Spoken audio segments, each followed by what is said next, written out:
안녕하세요. 화림도사입니다. 오늘은 사주 속수가 많은 사람들의 특징을 이야기해 보겠습니다. 사주를 보다 보면 유독수 기운이 많은 분들이 있습니다. 천간에 임수, 개수가 여러 개 있거나 지지에 자수, 해수가 줄줄이 박혀 있는 경우인데요. 이런 분들 대화해 보면 묘하게 깊이가 있어요. 말수는 적은데 한마디 한마디에 무게가 있고, 또 어떤 분들은 정반대로 종잡을 수 없이 자유분방하기도 합니다. 오늘은 사주 명리학의 오행 이론을 바탕으로 수 기운이 사주에 3개 이상 있을 때 나타나는 특징, 그리고 임수계 수자수의 수, 이 네 글자가 각각 어떤 다른 색깔을 가지는지 명리학 고전 이론에 근거해서 차근차근 풀어드리겠습니다. 끝까지 보시면 본인 사주의 수가 몇 개인지, 어떤 수인지 직접 대입해 볼 수 있게 구성했으니 사주 어플이나 만세력을 켜놓고 함께 보시는 것도 추천드립니다. 본격적으로 들어가기 전에 기본 개념부터 짚고 가겠습니다. 사주 명리학에서 오행은 목, 화, 토, 금, 수 5가지 기운으로 만물의 변화를 설명하는데요. 이중수는 계절로는 겨울, 방위로는 북쪽, 색으로는 검은색에 해당합니다.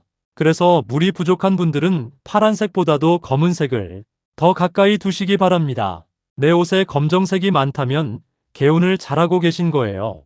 물의 본질적 속성을 생각해 보시면 이해가 빠른데, 물은 위에서 아래로 흐르고 어떤 그릇에 담기든 그 모양에 맞춰 형태를 바꾸며 막히면 돌아가고, 또 깊은 곳에서는 고요하게 정체되어 있습니다. 이 속성이 그대로 사람의 기질로 치환됩니다. 명리학 고전인 적천수에서는 수의 성질을 지혜롭고 유연하나 한번 거세지면 막을 수 없다고 표현하고 있어요. 그래서 수가 발달한 사람은 기본적으로 즉 지혜를 상징하는 오행으로 분류됩니다. 목이 인, 화가 예, 토가 신, 금이 의를 상징한다면 수는 5가지 덕목 중 지혜를 담당하는 셈이죠. 그래서 사주에 수가 적절히 있는 사람은 사고가 깊고 상황 판단이 빠르며 문제의 본질을 꿰뚫어 보는 통찰력이 있다고 봅니다. 문제는 적절히가 아니라 과하게 있을 때인데, 이제 본론으로 들어가겠습니다. 사주는 천간 4개, 지지 4개, 총 8글자로 구성되죠. 이 중에 수에 해당하는 글자, 즉 임수, 개수, 자수, 해수가 3개 이상이라면 이건 명백히 수다자 수가 많은 사주입니다. 명리학에서는 한 오행이 전체 8글자 중 3개 이상을 차지하면 그 기운이 사주 전체를 지배한다고 봅니다. 이걸 왕하다고 표현하는데요. 수가 왕한 사주는 다음과 같은 특징을 보입니다. 앞서 말씀드린 대로 수는 지혜의 오행입니다. 그런데 이게 과하면 어떻게 될까요? 물이 너무 많으면 어떤 일이 벌어지죠? 강이 범람합니다. 마찬가지로 생각이 너무 많아져서 오히려 결정을 못 내리는 경우가 많습니다. 머릿속으로는 모든 경우의 수를 다 계산하는데 정작 행동으로 옮기는 데는 시간이 오래 걸리는 거죠. 이런 분들 주변에 보면 쟤는 똑똑한데 왜 저렇게 결정을 못 내리지? 라는 평가를 받는 경우가 종종 있습니다. 수는 음의 기운이 강한 오행입니다. 차갑고 아래로 가라앉는 성질이죠. 수가 과다한 사주는 감정적으로 가라앉는 경향, 즉 우울감이나 고독감을 자주 느낄 수 있다고 명리학에서는 봅니다. 특히 수가 화를 강하게 극하기 때문에 사주 내 화 기운이 약하면 활력이나 추진력이 떨어지고 내성적인 성향이 짙어질 수 있어요. 다만 이건 어디까지나 명리학적 해석의 틀이라는 점, 그리고 실제 기분 상태나 심리적 어려움은 사주만으로 판단할 수 없다는 점은 분명히 말씀드리고 싶습니다. 부정적인 면만 있는 건 아닙니다. 물은 어떤 그릇에도 담기는 성질이 있죠. 수다 사주는 환경 적응력이 매우 뛰어나고 융통성이 좋아서 다양한 사람들과 두루두루 잘 지내는 능력이 있습니다. 또한 수는 지지에서 역마살적 성격과도 연결되는 경우가 많아서 한 곳에 머무르기보다 이동하고 흐르는 삶, 즉 변화가 많은 인생 궤적을 그리는 경우도 많습니다. 유학, 이직, 잦은 이사 등이 인생의 주요 테마로 등장하는 경우가 흔합니다. 해외에서 살고 싶은 꿈이 있는 분들이라면 내 사주에 물이 있는지 잘 살펴봐 보세요. 흔히 수가 많으면 끼가 많다, 이성 문제가 많다는 속설이 있습니다. 이건 전통 명리학에서 수가 도화나 목욕이라는 신살과 자주 엮이면서 생긴 통념인데요. 다만 이건 신살론이라는 별도의 이론 체계이지 수 오행 자체의 본질적 속성은 아닙니다. 그래서 단순히 사주의 수가 많다, 바람기가 많다라고 단정하는 건 명리학적으로도 비약이라는 점 짚고 넘어가겠습니다. 신살은 글자 배치, 일간과의 관계 등을 종합해서 따로 판단해야 하는 영역입니다. 가장 중요한 포인트인데요. 수가 3개 이상이라고 해서 무조건 위 특징이 다 나타나는 게 아닙니다. 만약 일간 자체가 임수나 계수, 즉 본인 사주의 주인공이 수라면 수가 많은 건 그 사람을 더 강하게 만드는 득세가 됩니다. 이 경우엔 위에서 말한 지혜로움, 적응력 같은 장점이 극대화됩니다. 반대로 일간이 화나 토인데 수가 3개 이상으로 몰려 있다면 이건 일간을 극하거나 약하게 만드는 칠살 내지는 관사론잡의 부담으로 작용할 수 있습니다. 이런 경우엔 위에서 말씀드린 우유부단함, 우울감 같은 단점이 더 두드러지게 나타날 수 있어요. 그러니 나는 수가 3개 이상이네 하고 끝내지 마시고 내 일간이 무엇인지도 꼭 함께 확인하셔야 정확한 해석이 가능하다는 점 기억해 주세요. 이제 수 안에서도 구체적으로 어떤 글자냐에 따라 어떻게 다른지 들어가 보겠습니다. 먼저 천간의 수, 임수와 계수입니다. 먼저 임수부터 설명하겠습니다. 임수는 양의 수입니다. 10간 중에서도 가장 양적인 성질의 수로 분류되는데요. 비유하자면 큰 강, 바다, 호수처럼 거대하고 흐름이 있는 물입니다. 임수일간이거나 사주에 임수가 발달한 사람은 스케일이 크고 포용력이 넓습니다. 작은 일에 연연하지 않고 통 큰 면모를 보이는 경우가 많죠.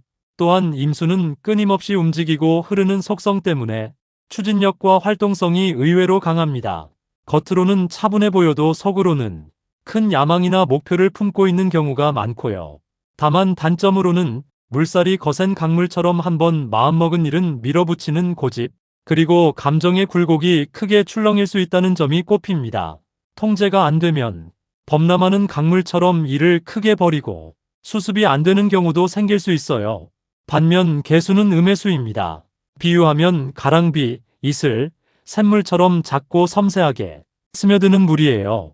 계수일간이거나 계수가 발달한 사람은 굉장히 섬세하고 예민한 감수성을 지닙니다.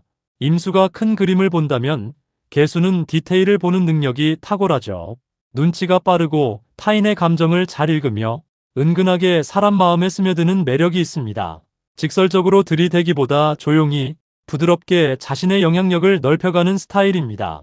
다만 그만큼 여리고 상처를 잘 받는 편이고 임수보다 훨씬 변덕스럽다는 평가도 받습니다.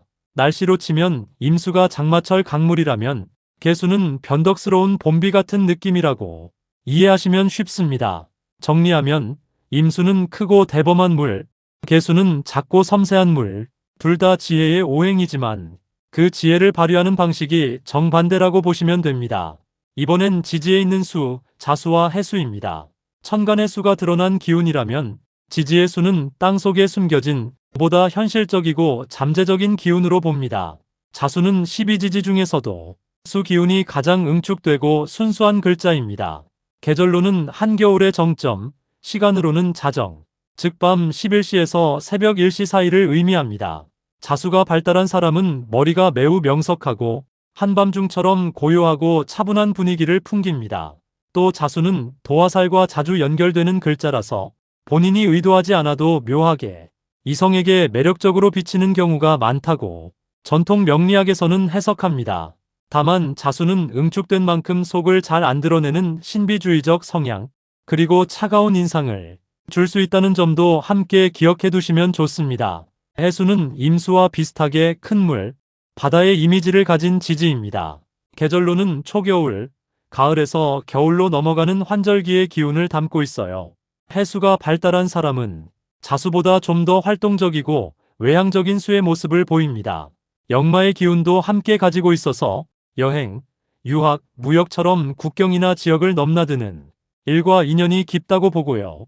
실제로 저에게 상담하신 분 중 해수를 갖고 계시고 해외 사업하는 분이 계십니다. 또한 해수는 천문성이라고 해서 학문, 종교, 철학, 영성과 관련된 기운으로도 해석됩니다. 그래서 해수가 발달한 사람 중에는 깊이 있는 학문이나 정신세계에 몰두하는 경우가 많다고 명리학 고전에서 전합니다. 정리하면 자수는 응축되고 깊은 한겨울의 물, 해수는 확장하고 흘러가는 초겨울의 바다. 같은 지지의 수라도 이렇게 결이 다릅니다. 자, 오늘 내용을 정리해 보겠습니다. 사주의 수가 3개 이상이면 기본적으로 지혜롭고 융통성 있지만 생각이 많아 결정이 늦고 감정적으로 가라앉기 쉬운 경향이 있습니다. 단, 이건 일간이 수의 기운을 반기는지 부담스러워하는지에 따라 장점으로 작용할 수도 단점으로 작용할 수도 있다는 걸 꼭 함께 봐야 합니다. 그리고 그 수가 구체적으로 어떤 글자냐에 따라서도 결이 완전히 달라지죠.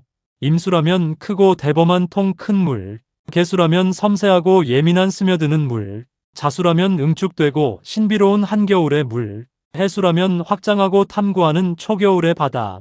여러분의 사주에는 이 4글자 중 어떤 게 많으신가요? 그리고 일간은 무엇인가요? 댓글로 본인의 사주 글자를 남겨주시면 다음 영상에서 더 자세한 케이스 분석으로 다뤄보도록 하겠습니다.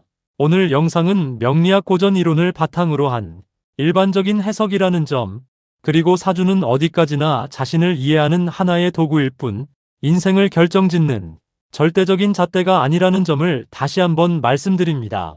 다음 영상에서는 목이 많은 사주, 그 특징을 다뤄보겠습니다. 도움이 되셨다면 구독과 좋아요 부탁드리고 댓글로 여러분의 사주도 함께 나눠주세요. 그럼 다음 영상에서 뵙겠습니다.